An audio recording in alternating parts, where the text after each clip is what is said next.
تو یہ فرمائیے کہ آج کیا ہو رہا ہے؟ جی، الحمدللہ وحدہ والصلاة والسلام علی من لا نبی بعدہ، اما بعد۔ آج ہم گفتگو کریں گے سورۃ ہجر کے بارے میں۔ جی، یہ قرآن کریم کی تدوینی اعتبار سے 15ویں نمبر کی صورت ہے۔ درست، تو آج اس کے مضامین پر، اس کے خلاصے پر گفتگو کریں گے۔ اس سے پہلے جو ہے وہ سورۃ الرعد میں اللہ تبارک و تعالی نے اپنی صفات جلالیہ اور صفات جمالیہ کو حصی مثال سے پیش کیا تھا کہ بارش کا نزول صفات جمالیہ ہے، اور اسی طریقے سے بجلی کڑکنا اور بادل کا گرجنا یہ صفات جلالیہ کی علامت تھی۔ اور جنہوں نے توحید اختیار کی تو اللہ تبارک و تعالی ان موحدین کی حفاظت کرتا ہے۔ چاہے سورۃ رعد کے بعد سورۃ ابراہیم کا ذکر تھا، سورۃ ابراہیم میں موحد اعظم حضرت ابراہیم خلیل اللہ علیہ السلام کی اللہ نے حفاظت فرمائی کہ انہوں نے توحید کا راستہ اختیار کیا، تو لیکن دنیا کے اندر جو ظالموں نے، جو مشرکین تھے، نار نمرود کے اندر ان کو ڈالا، تو اللہ نے اپنی گویا کہ وہ صفات جلالیہ کی جو پرتو جب ڈالا اس آگ کے اوپر، تو آگ کو ٹھنڈا کر دیا اور گلے گلزار بن گئی، اور حضرت ابراہیم علیہ السلام کا بال بیکا نہیں ہو سکا، الٹا نمرود جو ہے خائب و خاسر ہوا۔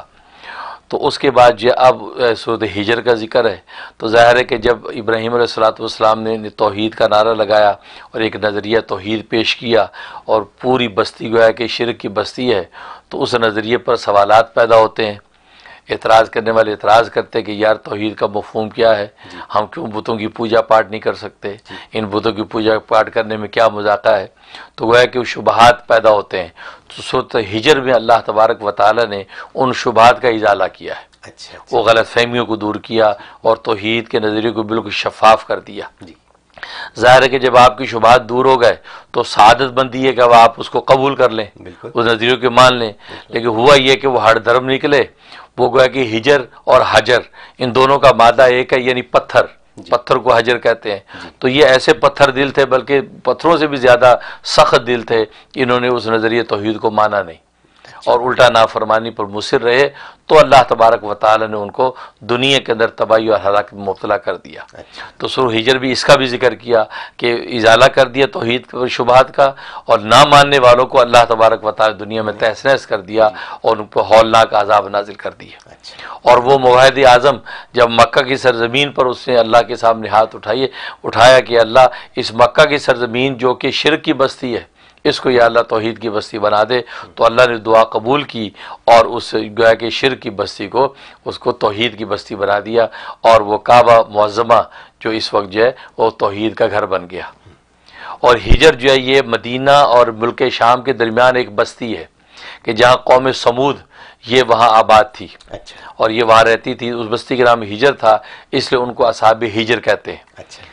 اور یہ سورۃ ہجر جو یہ مکی صورت ہے، اور مکی صورت کا مطلب ہے کہ ہجرت مدینہ سے پہلے نازل ہوئی ہے، اور مکی صورتوں میں نظریات کی اصلاح پر گفتگو ہے، توحید ہے، رسالت ہے، عقیدہ معاد ہے، ان نظریات پر گفتگو کی گئی ہے، ان کے بارے میں شبہات دور کیے گئے۔ تو اس میں بھی اسی طریقے سے توحید کے موضوع پر گفتگو کی، صداقت قرآن کا دعویٰ فرمایا، اور دو عقلی دلائل پیش کر کے جو ہے قرآن کی صداقت کو واضح کیا، اور پھر ایسے اس کے اندر مضامین بیان کیے کہ جس سے عقل گویا کہ رہنمائی پاتی ہے، انسانوں کی عقلیں جو اپنے آپ کو عقل کل سمجھتی ہیں، ان کو بھی ان مضامین سے جو ہے وہ رائے ہدایت ملتی ہے۔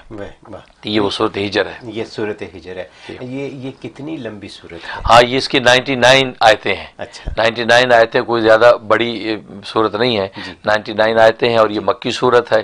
اور اس کے جہاں تک فضائل و فوائد کا تعلق ہے تو اس کا بڑا عجیب فائدہ لکھا ہے کہ جو اگر دکاندار ہے، تجارت کرنے والا ہے، اس کا مال بکتا نہیں ہے یا مال بکتا تو برکت نہیں ہوتی، تو یہ زبردست لکھا ہے کہ اگر کوئی تلاوت کر کے وہ اپنے مال تجارت کے اوپر دم کر دیا کرے روز، یا پانی دم کر کے چھڑک دیا کرے، اس کا مال بہت بکے گا، اچھا، اس کی بڑی بکری ہوگی۔ جی جی، یہ بڑی زبردست چیز ہے کہ سٹور آج کل جو ہوتے ہیں، دکان ہوتی، مال بکتا نہیں ہے، بالکل، اور مال پڑا آرڈر نہیں آ رہے ہیں، ہول سیل والے کہتے ہیں جی پوری گنٹھے کی گنٹھے پڑی ہیں، اور تو یہ سورۃ ہجر تلاوت کر کے پانی میں دم کریں، وہ پانی پورے جو اپنے سٹوریج کے اندر اس کو چھڑک دیں، تو بہت جلدی اللہ تبارک و تعالی اس کو فروخت کر دیں۔ جی جی، اب یہ فرمائیے کہ جیسے بہت سے سٹوروں میں تو سامان ہوتا ہے، تو چلیے ان پہ پانی چھڑک دیا گیا، دیا جی تو تمام مال کے اوپر پانی چھڑک دیا. صحیح. لیکن بعض لوگوں کے کاروبار ایسے ہیں جیسے کہ سروسز ہیں جس میں مال نہیں ہے,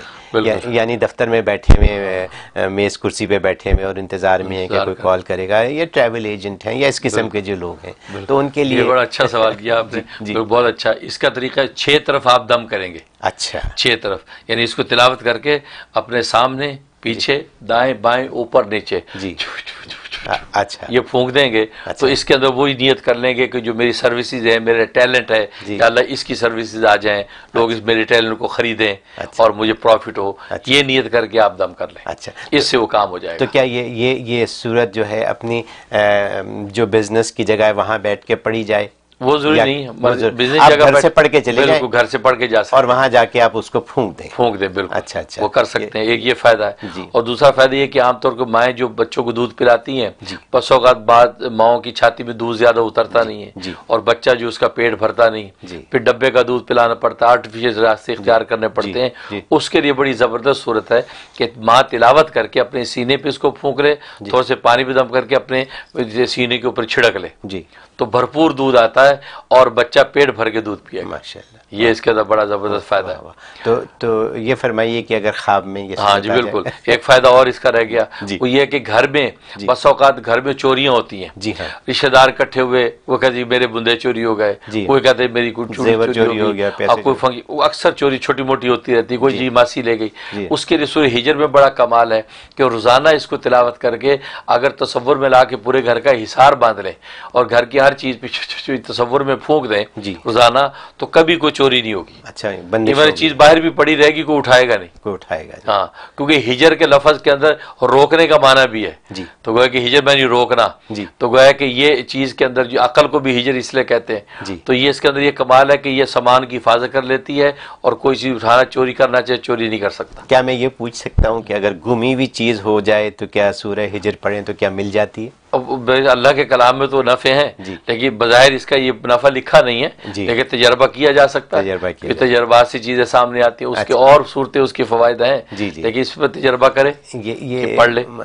مفتی صاحب, ابھی جو آپ نے یہ فرمایا ہے کاروبار کے لیے, جیسے کہ ہمیں یہاں فون آتے رہتے ہیں کہ جی ہمارا کاروبار ہے, ہمارا گیس اسٹیشن ہے, ہمارا اسٹور ہے جو چلتا نہیں ہے, یا بزنس ٹھیک نہیں ہے, یا نقصان ہو رہا ہے. بہت سے لوگوں کی یہاں ہر ہفتے کالیں آتی ہیں. عام سوال ہے بالکل. تو یہ عام سوال ہے. تو اس عام سوال کا آپ نے ایک ایسا جواب دیا کہ اس کو ہر کوئی استعمال کر سکتا ہے, تجربہ کر سکتا ہے. جس کا کاروبار اچھا ہو وہ بھی تجربہ کر سکتا ہے کاروبار میں مزید برکت ڈالنے کے لیے. یقیناً. تو یہ اس کے بڑے فوائد ہیں. اور خواب میں اگر دیکھیں, اس کا ایک مطلب یہ ہے کہ اللہ تبارک و تعالیٰ کا یہ بندہ مقبول اور محبوب بنے گا. اچھا, اللہ اس کو اپنا پسندیدہ بندہ بنا لیں گے, ایسے راستے اختیار کر لے گا کہ اللہ کا یہ مقبول بن جائے گا. اس کا ایک مطلب یہ ہے. دوسرا مطلب ہے کہ خواب میں اگر تلاوت کی, اس کا مطلب کہ اللہ تبارک و تعالیٰ اس کے جو ہے وہ مال میں برکت ڈالے گا, اور اس کے مال کی حفاظت کرے گا, اور اس کے دل کی کوئی مراد اگر ہے تو وہ پوری کر دے گا. اچھا اچھا, دلی مراد پوری کر دے گا. یہ اس کا ایک اشارہ. اور تیسرا یہ ہے کہ اس کا مطلب ہے کہ اللہ تبارک و تعالیٰ اس پر اپنی خاص عنایت اور لطف و کرم اس پہ نازل کرے گا, اور کبھی اس کو کوئی حاجت پیش آئی, اسے اللہ سے دعا کی, جس کا مطلب اللہ اس کی حاجت کو فوراً پورا کرے گا. سبحان اللہ. تو خواب میں اگر اسے دیکھا, اس کے یہ فوائد. بہت کرامت ہے, یہ کرامت ہے بالکل.